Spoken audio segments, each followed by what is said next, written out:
Satu, dua.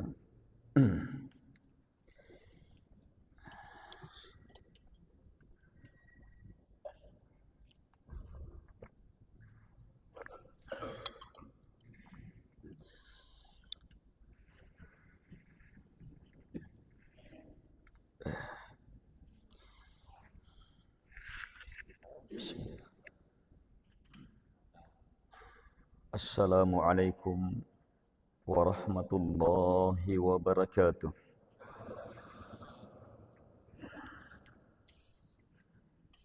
Innal hamdalillah nahmaduhu wa nasta'inuhu wa nastaghfiruh wa na'udzu billahi min shururi anfusina wa sayyiati a'malina. May yahdihillahu fala mudilla lahu wa may yudlil fala hadiya lahu. Wa asyhadu an la ilaha illallah wahdahu la syarika lahu wa asyhadu anna Muhammadan abduhu wa rasuluh. Ya ayyuhalladzina amanu taqullaha haqqa tuqatih wa la tamutunna illa wa antum muslimun. Ya ayyuhan nasu ittaqu rabbakumul ladzi khalaqakum min nafsin wahidah wa khalaqa minha zawjaha wa batha minhuma rijalan katsiran wa nisaa'a.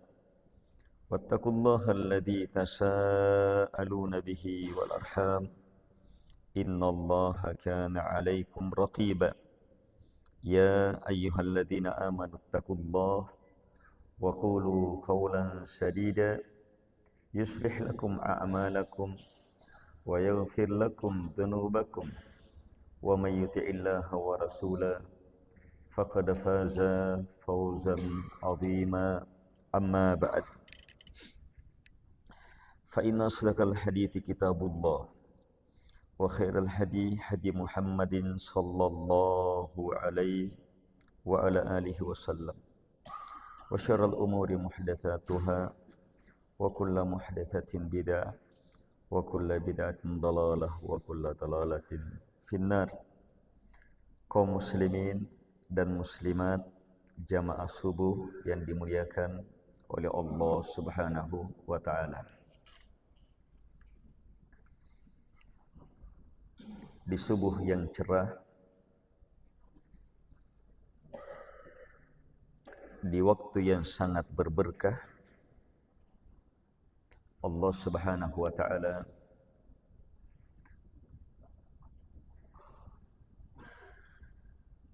menganugerahkan kita berada di tempat yang penuh berkah, rumah dari rumah Allah Subhanahu wa taala. Di tempat berberkah, masjid, Allah Subhanahu wa taala anugerahkan kita amalan penuh berkah, penuh kebaikan. Salat subuh berjamaah. Orang salat di rumah mungkin lebih panjang daripada salat kita. Tapi solat berjamaah di masjid 27 kali derajat lebih tinggi. 1 derajat bisa seperti langit dan bumi perbedaannya. Kenapa? Karena tempat, suasana berkah. Apalagi ini waktu subuh. Waktu subuh kata Nabi sallallahu alaihi wasallam, burika ummati fi bukuriha. Umatku diberkahi secara khusus di waktu bukur. Waktu bukur itu masuk subuh sampai sebelum matahari muncul. Itu waktu spesial. Amalan di waktu itu berlipat. Bahkan pedagang, petani, peternak, pekebun, orang kantor, kalau sudah siap di waktu ini, aktif di waktu ini, itu lebih berberkah. Hanya lebih dari semua itu, di waktu yang berkah ini, Allah Subhanahu wa Ta'ala hidupkan kita, bangunkan kita, takdirkan kita, inginkan dan cintai kita di tempat penuh berkah dengan amalan yang sangat berberkah. 2 rakaat sebelum subuhnya saja, rakaat al-fajr khairum minad dunya wa ma fiha. 2 rakaat sebelum subuh lebih baik daripada dunia beserta segala isinya. Kaum muslimin dan muslimat yang dimuliakan oleh Allah Subhanahu wa Ta'ala. Karena itulah, mari senantiasa kita pandai bersyukur.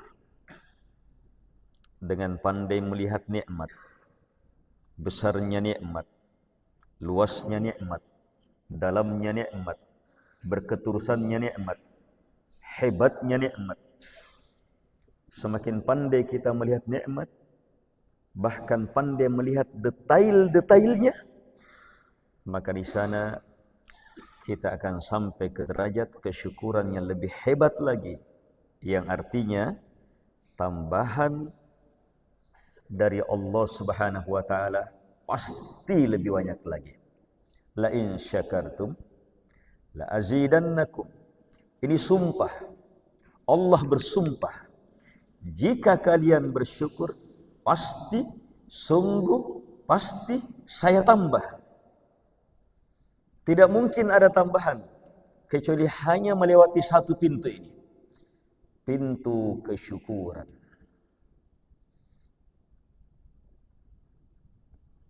Mau berberkah umurnya, syukuri umur. Mau berberkah tenaganya, syukuri tenaga itu. Mau berberkah waktunya, syukuri waktu itu. Mau berberkah kedudukannya, jangan besarkan kedudukan itu, tetapi syukuri yang memberinya, yang menitipkannya kepada kita, Allah Subhanahu wa Ta'ala. Ingin berberkah, bertambah hartanya, maka syukuri. Dan kesyukuran terhadap nikmat hanya satu arahnya. Nikmat itu kita gunakan untuk semakin tunduk dan taat kepada Allah Subhanahu wa Ta'ala. Siapa yang bertambah nikmatnya, kemudian bertambah rajin ke masjid, itu tanda-tanda bersyukur. Siapa yang bertambah nikmatnya, kemudian tambah rajin membaca Al-Quran, itu tanda-tanda bersyukur. Dan sebentar lagi kita akan mendapatkan puncak seluruh nikmat, bulan Ramadan. Bulan penuh berkah, bulan penuh rahmat, bulan pembebasan dari api neraka, bulan ilmu, bulan keimanan, bulan takwa, bulan pintu-pintu langit, pintu-pintu surga terbuka seluruhnya. Bulan pintu-pintu neraka tertutup seluruhnya. Bulan kesempatan untuk kita merubah hidup kita menjadi lebih baik, lebih mulia, lebih berarti, dan lebih siap untuk kembali kepada Sang Pencipta. Kaum muslimin dan muslimat yang dimuliakan oleh Allah Subhanahu wa Ta'ala. Mengingat Allah, membesarkan Allah. Mengenal Allah, meyakini dan beriman kepadanya. Ma'rifatullah, semakin mengenali namanya, kebesarannya, kemuliaannya, keagungannya, adalah dasar dari seluruh ilmu, dasar dari seluruh pengetahuan, pondasi dari iman itu. Kenapa kita solat? Kita kenal Allah, bahwa Dia semata yang berhak untuk disembah. Kita solat karena kita kenali Allah, bahwa Allah Maha melihat. Kita solat karena kita kenal Allah, Allah Maha mendengar. Kita solat karena kita kenal Allah Subhanahu wa taala, bahwa Allah Maha baik. Kita solat karena kita yakin la ilaha illallah, tidak ada yang berhak untuk saya serahkan ibadah kecuali hanya Allah Subhanahu wa taala. Kita solat karena kita yakin bahwa la ilaha illallah, tidak ada yang paling saya cintai, tidak ada yang paling saya harapkan, tidak ada yang paling saya takuti, tidak ada yang paling saya muliakan, tidak ada yang paling saya tinggikan kecuali hanya Allah Subhanahu wa taala. Salat adalah ungkapan cinta kita, harapan kita, bukti takut kita kepada Allah Subhanahu wa taala. Demikian ibadah-ibadah yang lainnya. Apalagi puasa.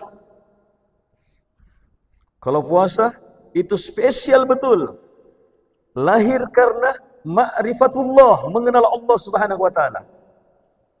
Siapa yang berpuasa tidak karena itu, belum berpuasa itu. Betul, belum berpuasa. Sebab berpuasa itu menahan. Menahan apa? Menahan karena Allah. Allah larang, jangan ini, jangan ini. Bahkan jangan makan sesuatu yang halal. Jangan minum sesuatu yang halal. Kenapa kita tidak makan? Kenapa kita tidak mau minum? Kalau karena malu dilihat sama anak istri kita, berarti belum berpuasa itu. Sebab ibadah, apalagi puasa, nanti teranggap ibadah kecuali karena Allah Subhanahu wa taala. Makanya Allah bilang, kullu amal ibni Adam lah illa siyam fa innahu li wa ana ajzi bih. Semua amalan anak cucu Adam untuknya kecuali puasa. Kecuali puasa. Maka dia murni untuk saya. Saya sendiri yang akan membalasnya. Di hadits yang lain, yada'u ta'amahu wa syarabahu wa syahwatahu min ajli. Allah bilang, dia tinggalkan makanannya, dia tinggalkan minumannya, dia tinggalkan syahwatnya semata karena saya. Semata karena dia tahu bahwa tidak ada yang berhak untuk disembah kecuali hanya saya. Semata karena dia tahu bahwa saya maha melihat. Semata karena dia tahu bahwa saya maha mendengar. Semata karena dia tahu bahwa saya maha merahmati. Semata karena dia tahu bahwa siksaanku sangatlah pedih. Ini ma'rifatullah. Mengenal Allah, mengenal namanya, mengenal sifatnya, mengenal kebesarannya, mengenal keagungannya. Ini ilmu jamaah, ilmu yang paling mendasar dan sekaligus yang melingkup seluruh ilmu, yang mendasari setiap ibadah. Sekali lagi, apalagi puasa. Sebab jamaah, semua ibadah dilihat. Puasa, siapa yang lihat? Puasa, siapa yang lihat kita puasa? Solat dilihat. Apalagi berjamaah. Sedekah dilihat. Setidak-tidaknya yang terima sedekah, ada uangnya. Kalau berpuasa, apa yang dilihat? Makan sahur, itu makan sahur, bukan berpuasa. Berbuka, itu berbuka, bukan berpuasa. Berpuasa itu menahan. Menahan karena Allah. Tidak ada yang tahu itu. Kita betul-betul menahan karena Allah, tidak ada yang tahu. Tidak ada juga yang bisa tahu. Kita bilang saya berpuasa, belum tentu berpuasa. Atau orang bilang itu berpuasa, belum tentu berpuasa. Sebab orang nanti dianggap berpuasa kalau dia menahan, dia tinggalkan makan, minuman, syahwat karena Allah Subhanahu wa taala. Dia tinggalkan acini-cini kodi. Dia tinggalkan mendengar-mendengar yang melalaikan. Dia tinggalkan pegang-pegang yang haram. Dia tinggalkan melangkah ke tempat haram. Dia tinggalkan berteman, berada dalam suasana yang haram. Dia tinggalkan semuanya karena Allah Subhanahu wa taala. Semua ibadah jamaah, apalagi puasa, itu guna lahirnya kemuliaan besar untuk hamba. Dasarnya adalah karena ma'rifatullah. Kita mengenal Allah Subhanahu wa taala. Karena itulah hiduplah dengan terus mengenal namanya, sifatnya, kebesarannya, kemuliaannya. Al-Quran dari awal sampai akhir adalah ilmu ma'rifatullah. Tak tertandingi, terhebat, tertinggi, tak terkalahkan. Petunjuk-petunjuk Nabi sallallahu alaihi wasallam dari awal sampai akhir adalah ilmu mengenal kebesaran Allah, mengenal ilmu Allah, mengenal hikmah Allah, mengenal kedahsyatan hukum Allah Subhanahu wa taala dan seterusnya. Bahkan jamaah, ciptaan Allah adalah ayat akan Sang Pencipta. Lihat langit, lihat bulan, lihat matahari, lihat bumi, lihat siang dan malam, lihat bagaimana angin datang, bertiup, bagaimana hujan datang, turun, bagaimana alam ini, keteraturan, keseimbangan, saling melengkapi, saling memenuhi, menunjukkan hanya satu yang mengatur, hanya satu yang memiliki, hanya satu yang berkuasa. Apa yang ada pada alam berupa nikmat tidak mungkin bisa dihitung. Berupa rahmat tidak mungkin bisa dibatasi. Seluruhnya membuat kita, mengharuskan kita untuk hanya mencintainya, untuk menyatakan bahawa la ilaha illallah, tidak ada yang berhak untuk disembah kecuali hanyalah Dia. Untuk semakin mantapnya kita mengatakan alhamdulillah. Apa yang terlihat berupa kebesaran ciptaan, kedahsyatan ciptaannya mengantar kita bahawa yang mencipta maha dahsyat, maha tinggi, maha lebih luar biasa lagi. A antum asyaddu khalqan amis sama? Apakah kalian lebih dahsyat penciptaannya dari langit? Allah ingin mengingatkan kita, sehebat-hebat penciptaan kita, langit lebih dahsyat lagi. Untuk memahamkan kepada kita bahawa Sang Pencipta segalanya, yang di atas seluruh makhluknya, itu lebih tinggi lagi, lebih mulia lagi, lebih indah lagi, lebih hebat lagi, lebih luar biasa lagi. Dan beragam metode praktis untuk mengenal Allah Subhanahu wa taala. Semakin kita kenali Allah Subhanahu wa taala, semakin mudah kita beribadah. Semakin hebat kita beribadah. Semakin nikmat itu ibadah. Semakin besar nilai ibadah itu. Setidak-tidaknya apa yang dibaca oleh imam kita tadi menyadarkan kita. Udhkuruni adhkurkum.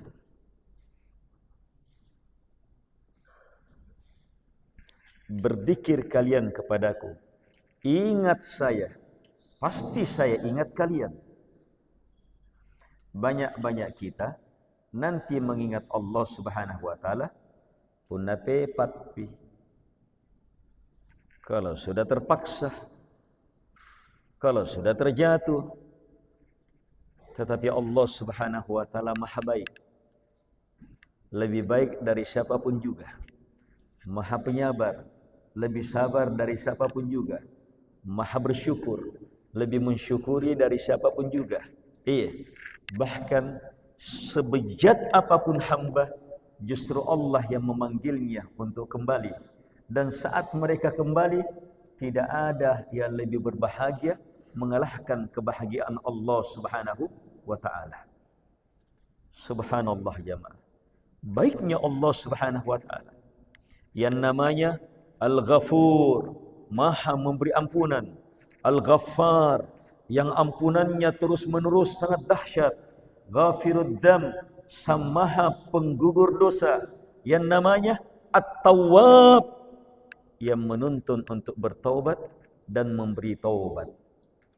Kaum muslimin dan muslimat yang dimuliakan oleh Allah Subhanahu wa taala. Cermati. Kenapa ayat yang teragung, terhebat, tak tertandingi adalah ayat kursi? Kenapa? Apa ayat kursi? Ayat tentang hukum-hukum solat, tentang hukum-hukum jual beli, tentang nikah, tentang ayat yang menjadi dasar seluruh ayat, pondasi seluruh ilmu. Ayat ma'rifatullah. Ayat kursi apa? Allah adalah, coba lihat, Allah adalah. Kita pernah sadar tidak ayat kursi itu apa? Ayat mengenal Allah. Allah perkenalkan dirinya. Siapa dia? Allah adalah la ilaha illahu. Satu. Al-Hayyu, Al-Qayyum, la ta'khudhuhu sinatu wa la naum. Dan seterusnya sampai wahwal aliyul azim. Satu ayat berisi apa? Ilmu mengenal Allah yang sangat luas. Tidak dijumpai dalam ayat manapun. Dan orang bisa langsung memahami itu. Walaupun tanpa keterangan Nabi sallallahu alaihi wasallam. Kalau orang jujur. Seperti sebelum Nabi mengatakan, lihat peristiwanya, kenapa sampai Nabi mengatakan itu ayat paling agung?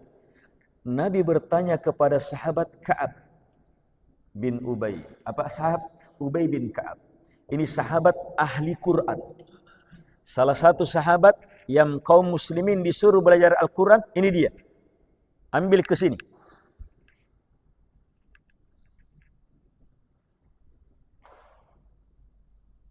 Nabi tanya, ayat apa yang paling a'zam, paling agung, paling besar? Beliau ahli Quran. Allah tanya, Nabi tanya, sesuai dengan yang beliau pahami, apa yang paling besar?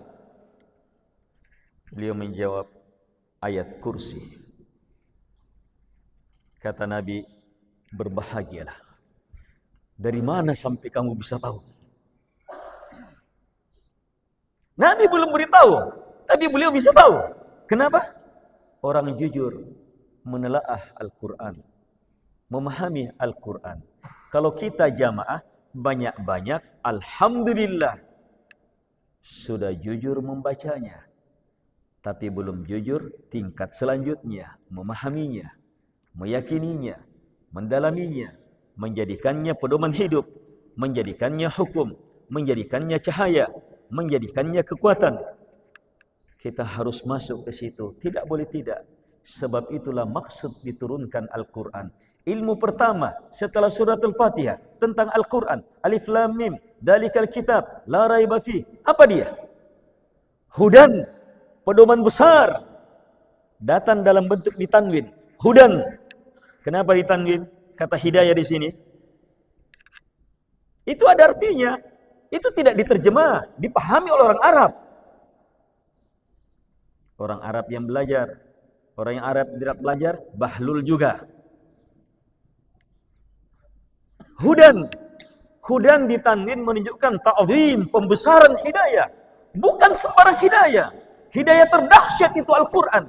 Lil muttaqin, bagi orang-orang yang bertakwa. Artinya apa? Ayat-ayat Al-Quran itu besar sekali bagi mereka. Luar biasa sekali bagi mereka. Dan kapan sesuatu jadi hidayah, jadi pedoman besar? Mustahil jamaah. Kecuali harus dipahami, kecuali harus diyakini, kecuali harus didalami maknanya, dicintai kandungannya, diyakini hikmah-hikmah yang terkandung di dalamnya. Itu Al-Quran. Itu firman Allah Subhanahu wa taala. Ayat kursi, kalau kita jujur menelaahnya, kita akan melihat kemuliaan-kemuliaan hidayah demi hidayah, pedoman hidup. Sahabat mulia ditanya, apa ayat yang paling agung?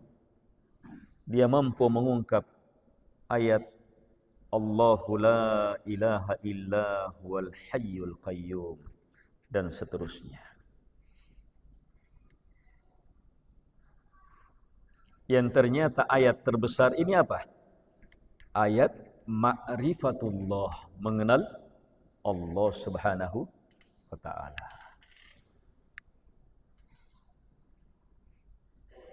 Surah, ada surah dalam Al-Quran.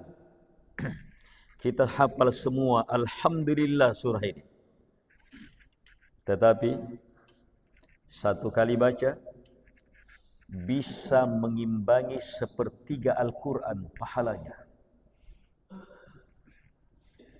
Kalau 3 kali, satu Al-Quran.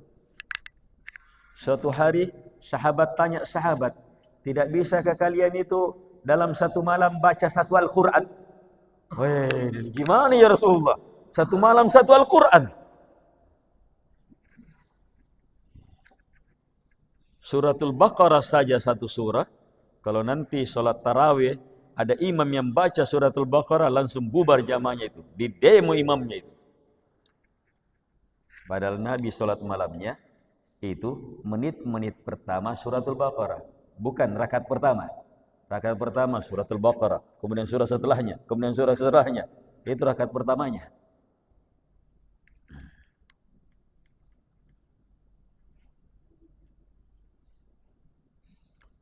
Al-Quran jamaah, kemuliaan besar dalam hidup, pedoman besar dalam kehidupan. Ayat kursi, ayat yang teragung. Sekarang ada surah. Kita baca 3 kali. Ketika Nabi tanya, bagaimana? Ya Rasulullah, bagaimana bisa? Kata Nabi, tidak bisakah kalian baca Qul huwallahu ahad 3 kali? Kalau itu biar anak TK juga bisa. Terus kenapa kenapa orang-orang yang sudah bercucu tidak bisa? Seperti kita. Kalau saya sudah 4, sudah 8 cucunya. Menjelang 9. Harus lebih bisa. Apalagi habis sholat Isya. 3 rakaat witir setelah Isya, pahalanya apa kata Nabi? Seperti sholat semalam penuh. Sholat semalam penuh.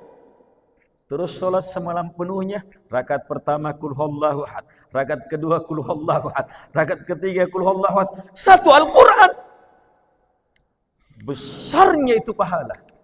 Kenapa bisa? Karena surah yang dibaca surah Ma'rifatullah. Surah mengenal Allah. Siapa Allah? Qul, jawab. Allahu ahad. Allah satu. Esa, tunggal. Allahus samad. Dia maha mulia. Tidak perlu siapapun juga. Maha kaya. Tidak perlu siapapun juga. Kalian yang perlu kebayarannya. Lam yalid walam yulad. Dia tidak beranak. Tidak diperanakkan. Walam yakul lahu kufuwan ahad. Tidak ada satupun yang setanding sama dengannya. Kalau itu diterima, diyakini, dibaca, sepertiga Al-Quran. Dipakai sholat, lebih dahsyat lagi. Tidak bisa dibayangkan jamaah. Sholatnya dia menghadap kepada Allah. Kemudian yang dia baca apa? Ilmu dalam mengenal Allah Subhanahu wa taala. Indahnya itu sholat. Dahsyatnya itu sholat. Jadi dalam mengenal Allah Subhanahu wa taala, kita akan meraih kemuliaan hidup yang sebenarnya. Lagi pula jamaah, yang akan diperoleh hasilnya nanti di akhirat adalah apa? Afala ya'lamu idza bu'thira ma fil qubur wa hussila ma fis sudur. Tidakkah dia tahu bagaimana ketika yang dikubur dibangkitkan? Kalau dikubur dibangkitkan, dikumpul di padang mahsyar, apa yang terjadi? Wa hussila, dihasilkan. Ini bahasa Arab. Jadi bahasa Indonesia sudah. Hasil. Hussila, dihasilkan. Apa yang akan dihasilkan setelah kita dibangkitkan? Yang kita hasilkan adalah ma fis sudur, apa yang tertanam di dalam dada. Apa itu? Ma'rifatullah, cinta kepada Allah, yakin bahwa la ilaha illallah, yakin alhamdulillah, yakin subhanallah, yakin Allahu akbar, yakin la haula wala quwata illa billah. Diyakini kandungan ayat-ayat Allah, firman-firman Allah. Itu keyakinannya. Yang tertanam kecintaan kepada Allah, yang tertanam harapan kepada Allah, yang tertanam takut kepada Allah Subhanahu wa taala, pembesaran kepadanya, mengagungkannya, memuliakannya. Itu yang tertanam. Dirinya apa kita jamaah? Inaiki. Tidak ada pembanggaan terhadap diri, tidak ada pembanggaan terhadap jabatan, tidak ada pembanggaan terhadap turunan, tidak ada pembanggaan terhadap harta. Rontok seluruhnya kalau orang sudah mengenal Allah Subhanahu wa taala. Sekedar mengenal Allah, rontok semuanya itu. Tapi kalau kita tidak kenal Allah, atau kenal setengah-setengah, ini setengah-setengah yang bahaya. Kita sadari itu jamaah. Kalau ada dokter bedah setengah-setengah, dokter bedah setengah-setengah, kira-kira mau dibedah tidak? Wah, tidak mau. Bengkel setengah-setengah ilmunya, kira-kira kita mau kasih masuk situ mobil kita? Tidak mau. Yang setengah-setengah bahaya. Harus fullkan itu ilmu. Terus tuntut ilmu itu. Sampai maksimal-maksimalnya. Setidak-tidaknya dasarnya yang dengannya sudah bisa tumbuh, berkembang. Raih itu. Pangkal semua ilmu jamaah. Lihat. Subhanallah. Walhamdulillah. Wala ilaha illallah. Wallahu akbar. Dan ini semuanya apa? Ma'rifatullah. Pangkal dari empat ini. La ilaha illallah. Dan ini semuanya apa? Ma'rifatullah. Coba lihat dalam Al-Quran. Ada ayat dalam Al-Quran. Allah bersaksi. Terus para malaikat semuanya bersaksi. Terus jin dan manusia tidak disebut. Hanya disebut sifatnya. Ulul ilmi. Sebagai orang berilmu. Apa saksinya? Apa persaksian seluruhnya? Bahwa tidak ada yang berhak untuk disembah kecuali hanyalah Allah. Syahidallah annahu la ilaha illallah wal malaikatu wa ulul ilm qaiman bil qist. Al-ayah. Allah bersyahadat bahwa la ilaha illallah, tidak ada yang berhak disembah kecuali hanya Dia. Wal malaika, semua malaikat juga bersyahadat. Wa ulul ilmi, dan orang-orang yang diberi ilmu. Semuanya tegak di atas keadilan terhebat ini. Yang menarik, kenapa selain malaikat disifati, jin dan manusia disifati dengan sifat wa ulul ilmi, dan orang yang diberi ilmu. Sementara syahadatnya apa? La ilaha illallah. Berarti apa? Orang nanti dianggap berilmu oleh Allah kalau apa? Mampu melihat, meyakini, mengucapkan, hidup di atas apa? La ilaha illallah. Itu ilmu. Itu pangkal ilmu.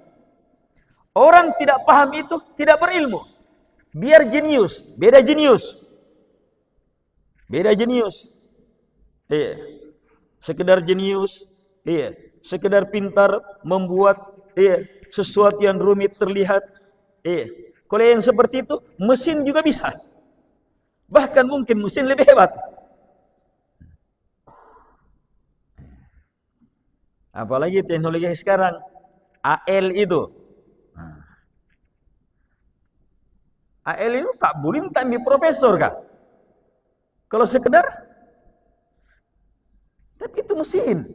Tidak punya nyawa, tidak punya ruh, tidak punya cinta, tidak punya benci, tidak punya harapan. Iya, tidak punya pahala. Dia tidak rasakan nikmat dan seterusnya. Mesin. Tapi kalau orang berilmu itu justru dengan ilmunya dia bahagia. Ilmu itu membahagiakan. Ilmu itu membahagiakan betul. Ilmu kasar saja, ilmu mendasar saja sudah membahagiakan. Apalagi kalau dia masuk ke dalam rincian-rinciannya, wah betul-betul membahagiakan. Dan sumber ilmu, dasar ilmu, la ilaha illallah. Allah samakan mereka dengan para malaikat. Ikutkan bersama dengan Allah untuk bersaksi bahwa la ilaha illallah. Ini ilmu. Ternyata ilmu itu adalah ma'rifatullah, mengenal Allah Subhanahu wa taala. Ini pangkalnya. Praktis sekali jamaah. Nama-nama Allah sangat banyak dalam Al-Quran. Hadits-hadits Nabi. Pelajari, pahami, yakini, hidup di atasnya, bahagia. Tapi minimal, subhanallah, pahami maknanya, yakini. Alhamdulillah. Oh, apalagi kalau digabungkan dua ini. Alhamdulillah saja kata Nabi, tamla'ul mizan. Haditsnya sahih. Alhamdulillah tamla'ul mizan. Alhamdulillah itu apa? Sudah penuh timbangan sudah. Timbangan di akhirat yang menjadi penentu, kalau berat baru bisa masuk surga, kalau ringan masuk neraka. Itu dengan alhamdulillah sudah penuh.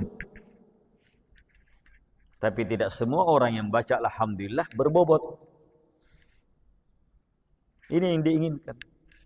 Bagaimana saat kita bilang alhamdulillah, kita betul-betul pahami maknanya, yakini kandungannya. Alhamdulillah itu kasarnya, makna kasarnya, segala pujian karena cinta, membesarkan, mengagungkan, hanya hak khusus milik Dia yang maha berhak untuk disembah.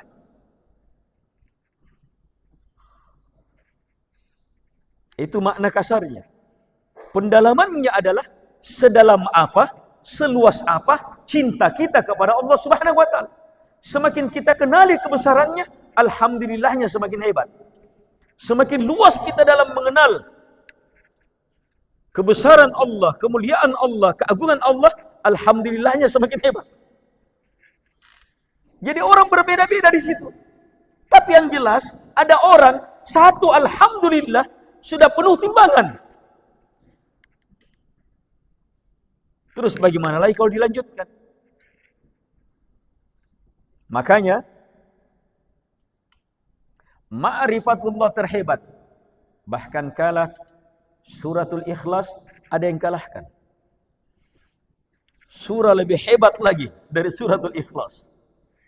Bahkan tidak pernah diturunkan dalam kitab manapun juga, khusus Al-Quran. Suratul Fatihah. Suratul Fatihah apa? Surah Ma'rifatullah. Ma'rifatullah apa? Alhamdulillah. Kan itu pangkalnya. Pangkal kalimat itu alhamdulillah. Rabbil alamin sifat, Ar-Rahman sifat, Ar-Rahim sifat, Malik Yaumiddin sifat. Pangkalnya apa? Alhamdulillah. Subjek predikatnya.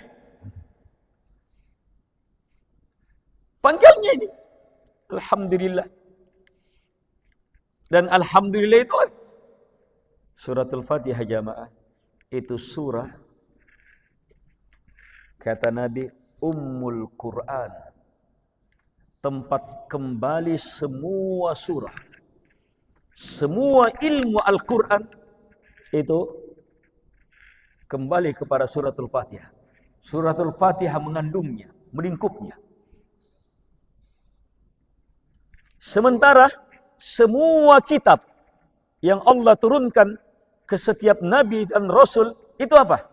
Kembali kepada ummul kitab, Al-Quran.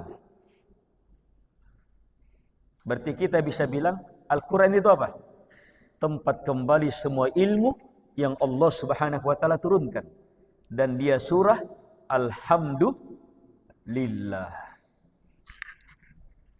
Kalau kita bisa mengenal Allah, mantap alhamdulillahnya.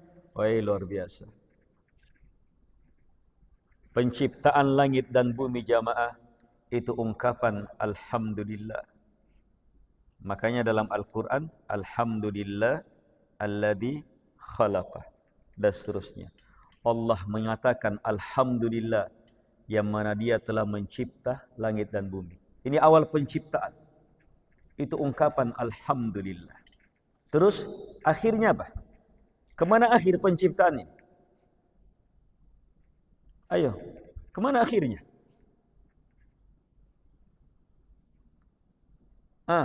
Kemana akhirnya? Akhirnya di padang mahsyar dihukum manusia. Yang masuk surga, masuk surga. Apa ucapan penduduk surga? Wa akhiru da'wana anilhamdulillahi rabbil alamin. Diputuskan semua uputusan. Masuk neraka, masuk neraka. Waqila, apa ucapan para malaikat, orang-orang beriman, dan diantara tafsir, orang kafir pun bilang, alhamdulillah. Setelah diputuskan semuanya. Sebab apa? Putusannya sangat adil. Tidak ada cacat sedikit pun juga. Tidak ada kezaliman sedikit pun juga. Malik yaumiddin, sang penguasa hari pembalasan. Allah Subhanahu wa taala betul-betul dipuji semuanya saat itu. Ungkapannya apa? Alhamdulillah. Coba lihat jamaah, bagaimana awal dan akhir adalah alhamdulillah. Dan ini ucapan jamaah, kita belum bisa belajar, orang tua kita sudah ajar kita. Alhamdulillah.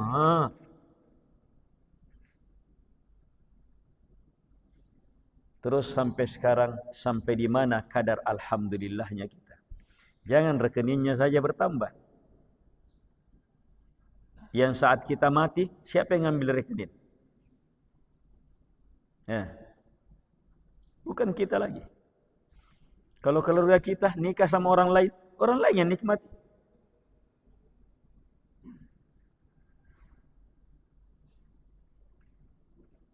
Isi sesuatu yang tidak akan bisa lepas dari kita. Amalan kita itu tidak akan bisa lepas dari kita. Amalan kita itu terus sama kita.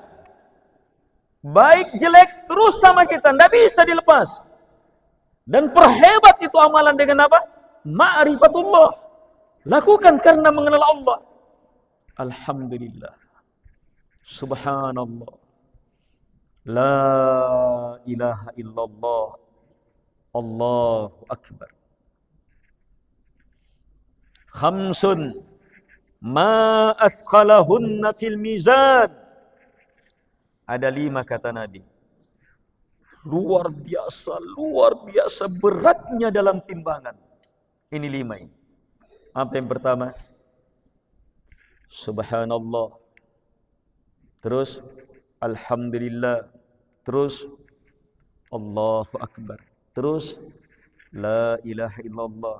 Terus yang kelima, seorang ditinggal oleh anaknya yang masih kecil. Kemudian dia bersabar mengharap pahala. Itu sangat berat dalam timbangan. Yang seperti itu langsung dapat surga. Lamanya dia mau cari anak. Lahir. Bersama dia beberapa pekan. Cinta-cintanya itu. Pemilik sebenarnya mengambilnya. Allah Subhanahu wa taala. Dan dia sabar. Dia hanya mengatakan inna lillah. Sungguh kami juga miliknya Allah. Wa inna ilaihi raji'un. Dan sungguh kami juga akan kembali kepada Allah Subhanahu wa taala. Sabar dia. Itu kesabaran paling berat di timbangan. Mirip dengan itu. Sama dengan itu. Semua orang yang kehilangan yang paling dia cintai.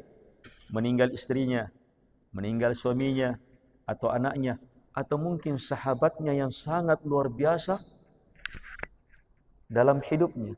Semua orang yang paling dicintai kapan diambil itu tidak ada balasannya kecuali hanya surga. Ayo kembali. Orang yang bisa seperti itu jamaah karena kuat dia dalam mengenal Allah Subhanahu wa taala yang menetapkan takdir itu. Tapi kalau orang tidak kuat mengenal Allah Subhanahu wa taala, saat diambil orang yang dicintai, apa yang muncul dalam pikirannya? Kenapa ini? Kenapa Allah kasih begini saya? Yang muncul apa? Buruk sangka kepada Allah Subhanahu wa taala. Dan buruk sangka jamaah, oh bahaya. Kalau terus menerus, bahaya. Bisa kafir orang. Itu buruk sangka. Kemunafikan, kesyirikan, itu sifat buruk sangka. Tapi siapa yang bahkan Allah timpakan musibah kepadanya, tetap dia bilang apa? Alhamdulillah. Itu luar biasa itu ma'rifatullah sangat hebat. Dia yakin ini takdir Allah yang takdirkan. Ini Allah yang takdirkan. Dia yakin itu. Itu keimanan terhadap takdir. Tapi bersamaan dengan itu dia bilang apa? Alhamdulillah. Kenapa? Dia kenal Allah. Dia mengenal Allah dengan pengenalan sangat hebat. Tidak mungkin Allah sia-siakan saya. Tidak mungkin Allah uji saya tanpa hikmah. Tidak mungkin Allah tidak. Dia tutup semua pintu-pintu itu. Dia serahkan kepada Allah Subhanahu wa taala segalanya. Akhirnya dibuka ilmunya. Oh, dia bisa melihat ternyata musibah ini supaya gugur dosa saya. Alhamdulillah, ternyata musibah ini saya ditegur oleh Allah Subhanahu wa taala, berarti Allah sayang sama saya. Alhamdulillah, ternyata musibah ini supaya saya bisa meraih pahala kesabaran dan itu sangat besar. Alhamdulillah, ternyata musibah ini agar supaya saya meminta kepada Allah. Iya, sallu mau kasih? Wajo, sallu mako? Iya. Kenapa kamu tidak pernah minta-minta lagi, mengharap? Sementara Allah sangat mencintai hambanya yang meminta. Karena Allah cinta sama kita. Kayak di kandato kita. Ditegur. Ngurangi kau. Kembali lagi. Itu karena Allah Subhanahu wa taala cinta. Kalau orang bisa mengenal hikmah-hikmah itu yang muncul apa? Alhamdulillah. Mari jamaah. Ilmu mengenal Allah Subhanahu wa taala sangat berat dalam timbangan. Tapi bobotnya harus dengan kekuatan ilmu. Saat kita bilang la ilaha illallah, berapa luas la ilaha illallah tertanam?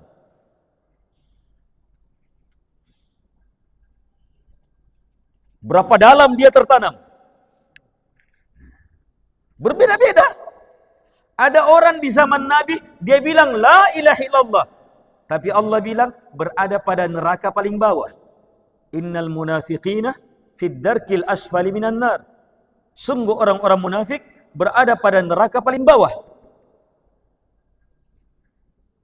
Ini Al-Quran bilang. Ada juga orang yang la ilaha illallahnya. Hanya itu. Sebelum dia meninggal. Dan dijamin sudah masuk surga. Karena jujur. Jujur menerima la ilaha illallah. Ada yang lebih hebat dari itu. Dia terima la ilaha illallah. Hidup dan mati di atasnya. Menerima beragam penyiksaan supaya dia tinggalkan. Dia tidak pernah tinggalkan. Seperti Bilal bin Rabah. Tidak ada kedudukannya di tengah masyarakat. Itu Bilal bin Rabah, pembantu babu, lebih rendah lagi kedudukannya Bilal bin Rabah di tengah masyarakat. Penampilannya juga, tidak masuk kategori. Tapi subhanallah, dia menerima sesuatu yang termulia. Dia bertahan dengan pertahanan yang terindah. Disiksa, tetap la ilaha illallah yang diterima. Keindahannya dia sudah lihat, dia tidak bisa lepas. Akhirnya apa? Belum meninggal, Nabi sudah mendengar langkah kakinya di surga. Masih hidup, tapi Nabi sudah diperdengarkan langkah kaki Bilal di surga. Yang menarik jamaah, ketika Nabi tanya, apa nupanggaukan Bilal? Dasarnya tadi, la ilaha illallah. Apa yang Bilal puncak-puncaknya itu bisa sampai ke situ? Ternyata setiap hadas dia berwudu. Setiap hadas, at-tarattu. Apalagi punah takmiyah. Apalagi punah BAB. Berwudu. Salat 2 rakaat. Gugur dosa. Sampai ke derajat apa? La ilaha illallahnya menuntun dia untuk terus minta ampunan. Itu rahasianya.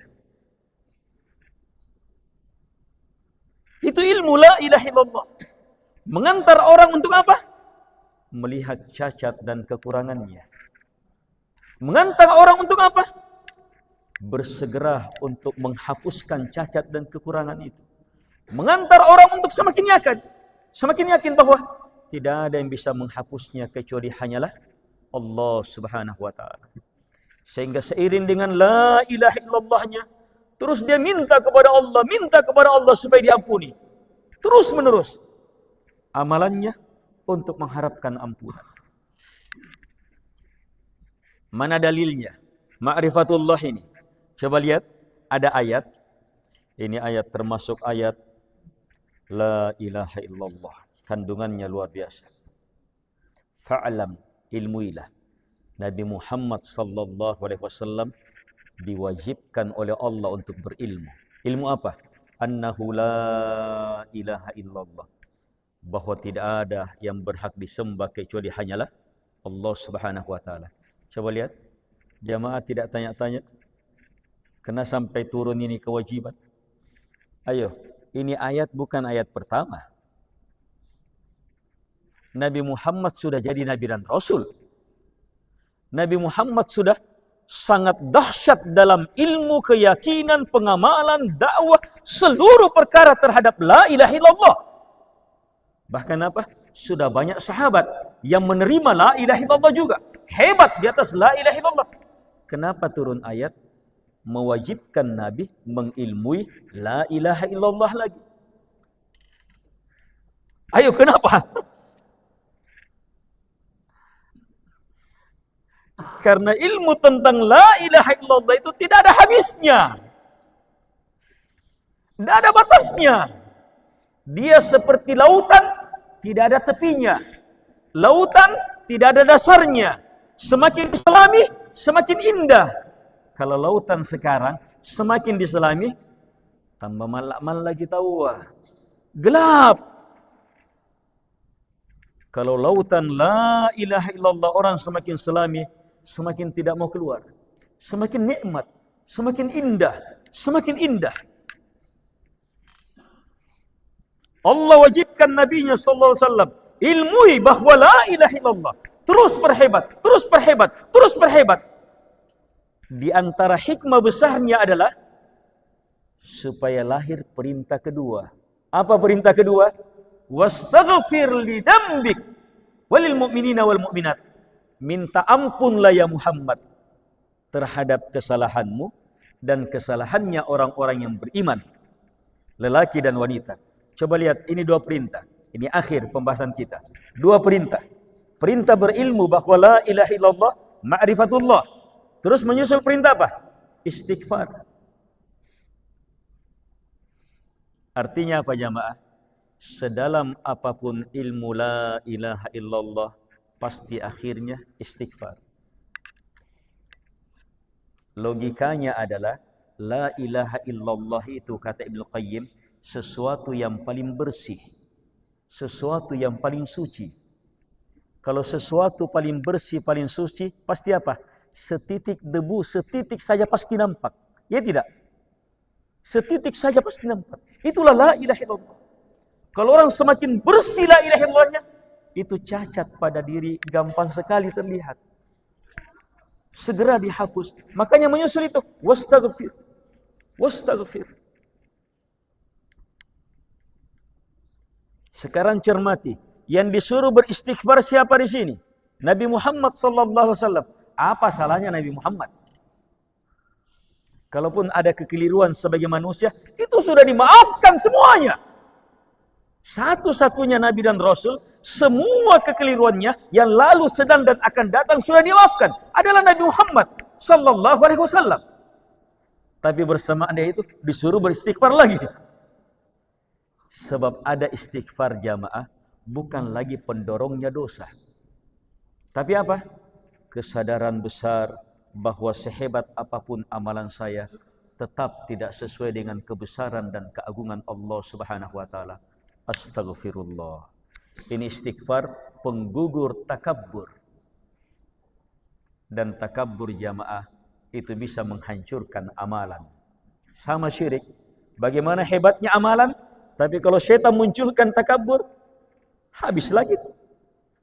Tapi kalau dengan istighfar di atas la ilaha illallah, akan sirna seluruhnya. Mari kita tutup dengan mengingatkan bahwa Ramadan yang semakin dekat harus kita persiapkan dengan persiapan yang semaksimal mungkin. Sehebat-hebat persiapan, persiapan ilmu. Kenali Allah semakin hebat, cintai Allah semakin besar, sehingga kita betul-betul mengharapkan kebaikan seluruhnya kepadanya. Yang kedua, kenali Allah semakin hebat, sehingga kita semakin takut kepadanya, tidak mau melakukan dosa. Iya, masuklah ke dalam bulan Ramadan dengan apa? Hati mengenal Allah yang hasilnya apa? Senantiasa mau mendekat kepada Allah, senantiasa menginginkan kebaikan, mengharap kepada Allah. Ini hasil pertama. Yang kedua, kenali Allah lebih hebat lagi, sehingga lahir hati apa? Takut kepada Allah, tidak mau melakukan dosa, tidak mau berdosa, tidak mau bermaksiat. Inilah yang dipanggil di awal datangnya Ramadan. Ya baghiyal khairi aqbil wa ya baghiyasy syarri aqsir. Wahai orang-orang yang menginginkan kebaikan, bersegeralah, dan wahai orang-orang yang menginginkan dosa, berhenti. Semoga bermanfaat. Semoga pertemuan kita menjadi taman-taman surga yang akan menjadi sebab kita masuk ke dalam taman-taman surga di akhirat. Dan semoga majlis ini menjadi salah satu kekuatan kita dan persiapan kita untuk menyongsong bulan penuh rahmat, bulan penuh berkah, bulan penuh ampunan, pembebasan dari api neraka, bulan Ramadan. Allahumma inna nas'aluka bi anna lakal hamd. La ilaha illa antal mannan, badi'us samawati wal ard, ya dal jalali wal ikram, ya hayyu ya qayyum. Allahumma ghfir lana wa liwalidina وللمسلمين والمسلمات والمؤمنين والمؤمنات. اللهم إنا نسألك فعل الخيرات وترك المنكرات وحب المساكين وأن تغفر لنا وترحمنا وإذا أردت بعبادك فتنة فاقبضنا غير مفتونين. اللهم إنا نسألك حبك وحب من يحبك وحب عمل يقربنا إلى حبك. اللهم إنا نسألك الهدى والتقى والعفاف والغنى. ربنا آتنا في الدنيا حسنة وفي الآخرة حسنة وقنا عذاب النار. وصلى الله على محمد وعلى آله وصحبه وسلم تسليما كثيرا. وآخر دعوانا أن الحمد لله رب العالمين. والسلام عليكم ورحمة الله وبركاته.